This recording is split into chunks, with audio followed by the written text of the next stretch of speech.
How are we chosen? What does it mean to be chosen?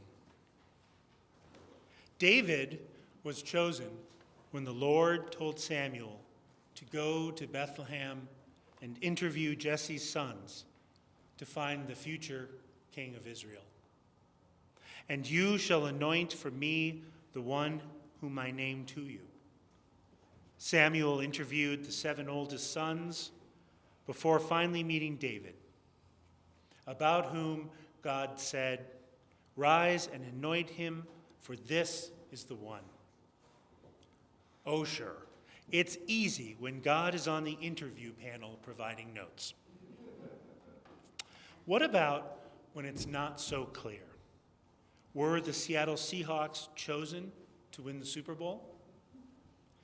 It sounds silly when I ask it that way, but all the time people make assumptions about spiritual favor based on worldly outcomes. There are numerous books that you can buy on Amazon that will tell you that your German sports car is a sign of God's favor for you.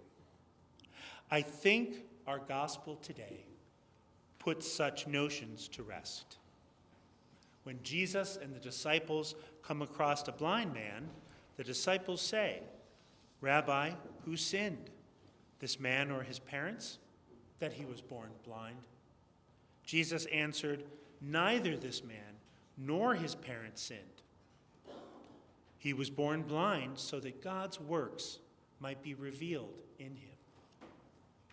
What I hear in this is Jesus rejecting the idea that God plays favorites based on some divine scoring system, but that we all have a role to play in the tapestries of each other's lives. And so the curing of the man's blindness turned out to be a powerful miracle that led many into Jesus' ministry. But back to the Seahawks. Someone had to win. How were they chosen? How are any of us chosen? On Christmas Eve, 1971, Juliana Kopke fell out of the sky and lived to tell the tale. She was on a commercial airplane flight over the Amazon rainforest when the plane was hit by lightning and broke apart, the worst lightning strike accident in aviation history. Juliana somehow survived falling over 10,000 feet into the rainforest canopy. When she woke up, she was in the middle of a trackless and unexplored jungle. She had multiple broken bones and several dislocated joints. But over the next 10 days, she managed to travel downriver until she reached a logging camp. What to make of such a thing? Modern science can offer partial explanations. Juliana had been buckled into her chair, which windmilled as it fell, slowing her down. She had jungle experience, so knew to start moving and head downstream towards presumed civilization. But still, she fell out of the sky into a vast and hostile jungle and emerged 2 weeks later. It would be hard not to conclude that some form of choosing was involved. We Episcopalians are long familiar with the concept of being chosen. Are we not the frozen chosen? I get that there was a time when that phrase probably made sense. In the 1950s, my father was an acolyte at Christ Episcopal Church in Corning, New York. He tells me that it was all very high church, and when he went looking for spiritual meaning in his life, his journey took him far away from the church. I look around this room, and I don't see anything that looks frozen.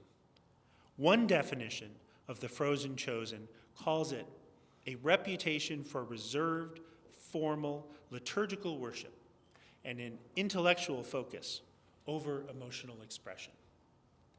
That is not us. Listen to the conversations before the service, at the peace, at coffee. Old friends making new friends, regulars and guests, kids matching boundless energy. There is an amazing amount of emotional expression crackling through the air here. How are we chosen? Maybe by figuring out our role here in the lives of others. It starts with a foundation of knowing what the Lord considers right and what he considers wrong. In Paul's letter to the Ephesians, he says, "Take no part in the unfruitful works of darkness, but instead expose them. For it is shameful even to mention what such people do secretly, but everything exposed by the light becomes visible." One definition of character is what you do when no one is watching. It's gotten more complicated in recent years because there seems to be an idea that anything you think or do is okay if you do it proudly and publicly. No. While God doesn't materially reward good behavior or overtly punish bad behavior, he sees us and knows us, all of us, and all of what we do.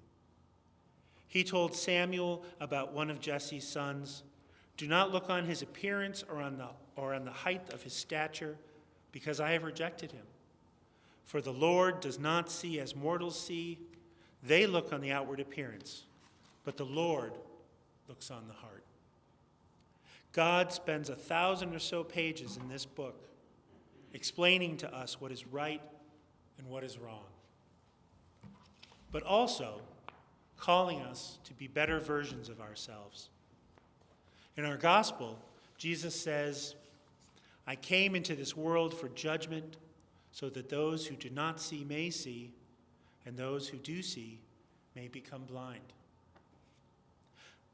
The older I get, the more I appreciate the prayer of St. Francis of Assisi, particularly the part that says, "O divine Master, grant that I may not so much seek to be consoled as to console, to be understood as to understand, to be loved as to love."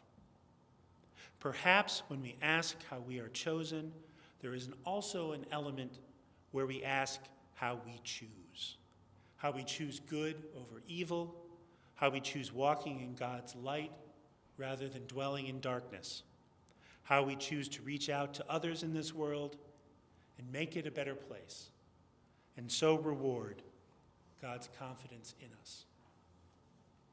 Amen.